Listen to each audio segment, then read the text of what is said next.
అధ్యాయము 18వ వచనం కానుండి 20వ వచనం వరకు చూద్దాం. అయితే యేసు మీ వద్దకు వచ్చి, పరలోకమందును భూమి యందును నాకు సర్వాధికారము ఇవ్వబడి ఉన్నది, కాబట్టి మీరు వెళ్ళి సమస్త జనులు శిష్యులుగా చేయుడి, తండ్రి యొక్కయు కుమారుని యొక్కయు పరిశుద్ధాత్మ యొక్కయు నామములోకి వారికి బాప్టిజం ఇచ్చుచు, నేను మీకు ఏ సంగతులైతే ఆజ్ఞాపించితినో వాటిని గైకొనవలని వారికి బోధించుడి. ఇదిగో నేను యుగ సమాప్తి వరకు సదాకాలము మీతో కూడా ఉందనని వారితో చెప్పాను. హల్లెలూయా, దేవుడు మహిమ కలుగును గాక.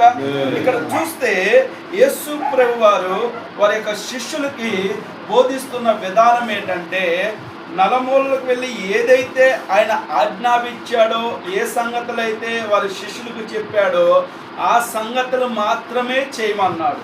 ఇప్పుడు దేవుడి బిడ్డలమైన సేవకులుగా మనం ఉన్నప్పుడు ఆయన ఏ సంగతులు అయితే మనకు బోధించాడో ఆ సంగతులు మాత్రమే మనం చెయ్యాలి.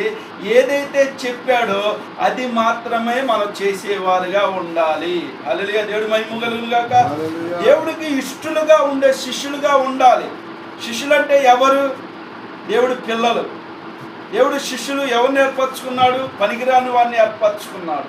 దేవుడు శిష్యులుగా ఎవరిని ఏర్పరచుకున్నాడు? చదువు లేని వారిని ఏర్పరచుకున్నాడు. దేవుడు శిష్యులుగా ఎవరిని ఏర్పరచుకున్నాడంటే జ్ఞానం లేని వారిని ఏర్పరచుకున్నాడు. ఎందుకని? చదువు లేని వారిని ఎందుకు ఏర్పరచుకోవాలి? జ్ఞానం లేని వారిని ఎందుకు ఏర్పరచుకోవాలి? అల్పులు వారిని ఎందుకు ఏర్పరచుకున్నారంటే వీరికి జ్ఞానము లేదు కనుక ఈ జ్ఞానముతో నేను చెప్పింది చేస్తారని ఏర్పరచుకున్నాడు. ఇప్పుడున్న చాలామంది సేవకులు ఏంటంటే అతిథిక జ్ఞానం ఎక్కువ ఉంది, అంటే ఎక్కువ జ్ఞానం కలిగి ఉంది. దేవుడి జ్ఞానం కన్నా వాళ్ళు మనోనేత్ర జ్ఞానం ఎక్కువ కలిగి ఏదైతే దేవుడు చేయొద్దంటున్నాడో అదే చేసేవారుగా చాలామంది ఉన్నారు. హల్లెలూయా.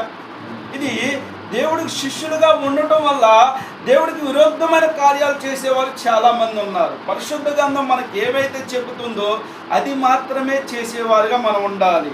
ఇంకొక మాట చూస్తే ఇక్కడ మాట ఒక రాయి మాట ఉన్నది. యోహాను సువార్త 3వ అధ్యాయము 31వ వచనంలో మాట రాయబడి ఉన్నది. యోహాను సువార్త 8వ అధ్యాయము 31వ వచనము.